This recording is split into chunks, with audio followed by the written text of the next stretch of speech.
Bismillah, Assalamualaikum warahmatullahi wabarakatuh. Anak-anak solih, kita awali pertemuan pertama kita pada pembahasan tematik tema 9, subtema 1, pembelajaran 1. Kali ini kita mengawali pertemuan pertama atau pembelajaran pertama dengan membahas muatan ilmu pengetahuan alam. Jadi, yang memiliki buku silahkan disimak video penjelasannya sambil dicocokkan dengan materi yang ada pada bukunya. Kita mulai pada halaman keempat. Nah, amatilah gambar di bawah ini, lalu jawablah pertanyaan-pertanyaan berikut. Anak-anak solih, di bawah ini ada gambar dari bendungan dan gambar dari transmisi listrik atau rangkaian listrik. Mengapa aliran listrik itu bisa sampai di rumah kita? Nah, jawabannya setelah kita menjawab dari pertanyaan-pertanyaan berikut. Pertanyaan pertama, apakah air dan listrik termasuk sumber energi?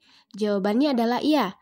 Air dan listrik termasuk sumber energi listrik, karena gerakan air dapat menggerakkan turbin yang kemudian diubah menjadi energi listrik.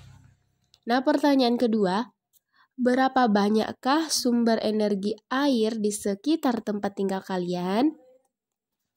Nah, mungkin di sekitar tempat tinggal kita hanya terdapat satu sumber air saja atau beberapa. Ini tergantung dari tempat tinggal anak-anak ya. Kemudian pertanyaan ketiga, seberapa sering kita menggunakan sumber energi air dan listrik dalam kehidupan sehari-hari? Jawabannya adalah setiap hari kita menggunakan sumber energi listrik, karena hampir semua peralatan rumah tangga menggunakan energi listrik. Oleh karenanya, kita harus banyak bersyukur hidup di Indonesia, yang mana bangsa yang dikaruniai sumber daya, salah satunya sumber energi yang sangat melimpah. Nah, berikut ini percakapan antara Ayah dan Beni. Mari kita simak. Malam ini lingkungan tempat tinggal Beni gelap gulita. Hujan sejak sore disertai angin kencang dan petir. Petir menyambar gardu listrik di dekat rumah Beni. Akibatnya saluran listrik di lingkungan tempat tinggal Beni terputus. Beni bertanya kepada Ayah, "Ayah, masih lama tidak ya mati lampunya?" Ayah menjawab, "Masih menunggu perbaikan gardu listrik, Beni." Kemudian Beni bertanya kembali, "Oh begitu, dari mana suplai listrik di rumah kita, Ayah?" Ayah pun menjawabnya, "Suplai listrik di rumah kita ini berasal dari gardu induk di Semarang." Beni menanggapi, "Wah, jauh sekali." Ayah menjawab, "Benar Beni, listrik termasuk sumber energi. Sumber-sumber energi yang dapat menghasilkan listrik, contohnya tenaga air, uap, panas bumi, atau nuklir. Sumber-sumber energi tersebut diubah menjadi tenaga listrik di sebuah pembangkit listrik. Sumber energi listrik tersebut akan habis. Oleh karena itu, kita harus benar-benar bijak menggunakannya." Salah satu sumber energi yang banyak digunakan di sekitar kita adalah energi listrik. Ayo kita cari tahu bagaimana listrik dihasilkan dan manfaatnya bagi kehidupan kita. Amatilah gambar berikut ini. Nah, gambar di bawah ini merupakan rangkaian sistem dari pembangkit listrik tenaga air. Untuk mengetahui bagaimanakah listrik dihasilkan dan apakah manfaat listrik bagi kehidupan kita, bersama-sama kita cermati teks bacaan tersebut dengan saksama. Air dan listrik. Air memiliki manfaat yang sangat besar bagi kehidupan manusia. Salah satu pemanfaatan air adalah sebagai pembangkit listrik tenaga air.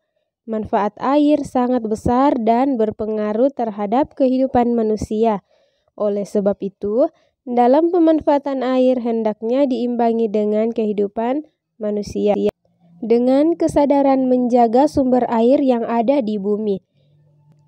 Air dan listrik menjadi kebutuhan manusia yang tidak bisa digantikan oleh apapun. Kegiatan sehari-hari akan terganggu ketika pasokan air dan listrik terganggu.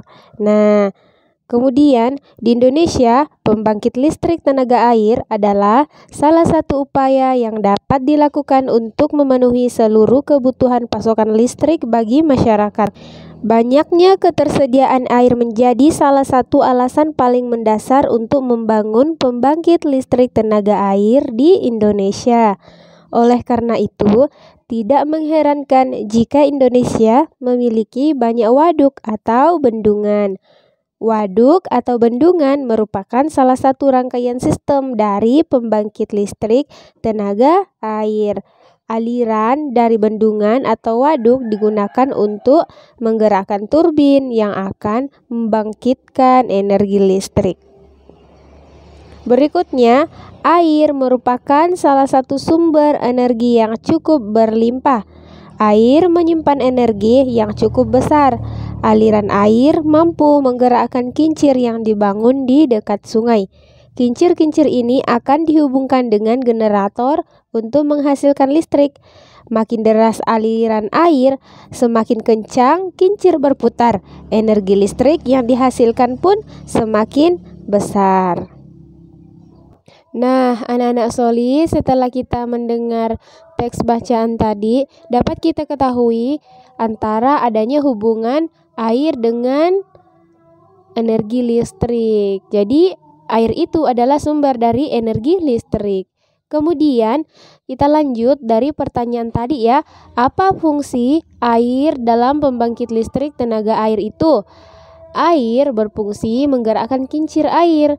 Gerakan kincir air diubah menjadi energi listrik oleh generator, sehingga energi-energi listrik itu bisa sampai di rumah-rumah kita menjadi alat penerangan atau berfungsi untuk alat rumah tangga yang menggunakan energi listrik.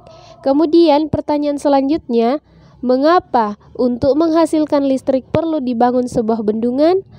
Nah, jawabannya adalah bendungan berfungsi untuk menaikkan ketinggian air sehingga menghasilkan energi gerak yang dapat menggerakkan kincir air. Pertanyaan selanjutnya adalah, adakah pembangkit listrik tenaga air di daerah tempat tinggal kalian? Untuk daerah tempat tinggal Ustazah tidak ada pembangkit listrik tenaga air. Bagaimana dengan tempat tinggal kalian, anak-anak solih? Apakah ada tempat pembangkit listrik? Dengan adanya pembangkit listrik tenaga air, ketersediaan energi listrik di rumah-rumah akan terpenuhi. Kita pun bisa memanfaatkannya untuk menghidupkan berbagai peralatan listrik yang memudahkan kegiatan kita sehari-hari, seperti lampu, televisi, dan peralatan lainnya. Perhatikan lampu yang ada di rumah kalian. Apa yang terjadi saat sekelar lampu ditekan? Apa yang terjadi, anak-anak solih? Otomatis saat saklar lampu ditekan, energi listrik mengalir ke lampu, sehingga arus listrik berubah menjadi cahaya dan panas.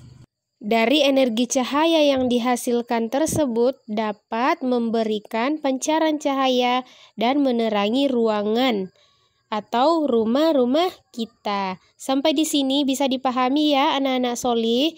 Insya Allah ya bisa dipahami.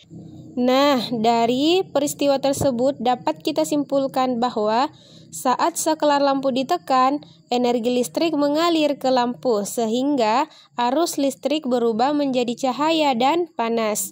Dari peristiwa tersebut terjadi perubahan bentuk energi, yaitu energi listrik berubah menjadi energi cahaya dan juga energi panas.